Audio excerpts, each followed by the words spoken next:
Cette délibération, dès lors qu'on prend un peu de recul, interpelle. Nous pourrions de prime abord n'y voir qu'une délibération purement technique qui, dans le fond, ne fait que transférer des logements propriété de la ville vers un organisme paramunicipal de logement social. Mais le sujet est ailleurs dès lors que nous prenons un peu de hauteur.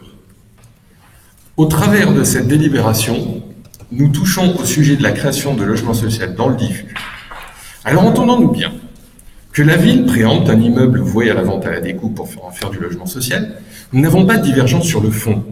Bien sûr, nous pouvons débattre de l'équilibre des programmes ou de leur financement, et d'ailleurs nous le faisons assez souvent dans ce conseil, mais jamais vous ne m'avez entendu dire « Ah non, nous préférions voir cet immeuble vendu à la découpe ».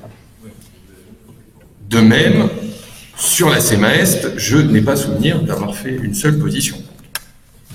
Avec le logement social dans le diffus, la problématique est un petit peu différente.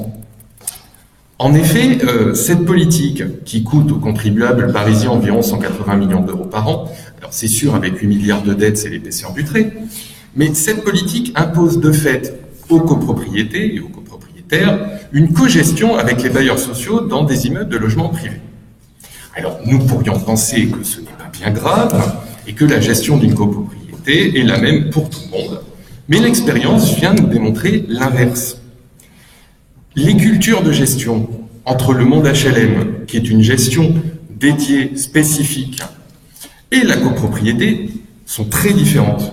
Il a été ainsi observé à Paris bon nombre de difficultés lors de la mise en place d'un programme de travaux. Certains bailleurs sociaux excluent en effet les autres copropriétaires dans la définition du programme de travaux, en transposant leur méthode de travail directement dans la copropriété, et en omettant tous les aspects de concertation et de communication sur le projet à venir, alors bien que c'est l'ensemble des copropriétaires qui devront régler leur quote-part, rien de plus anormal que ça.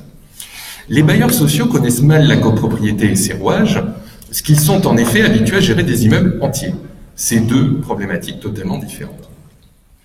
Donc nous avons là un désaccord de fond sur le logement social dans le diffus, et c'est pour ça que notre groupe votera contre cette délibération. Je vous remercie.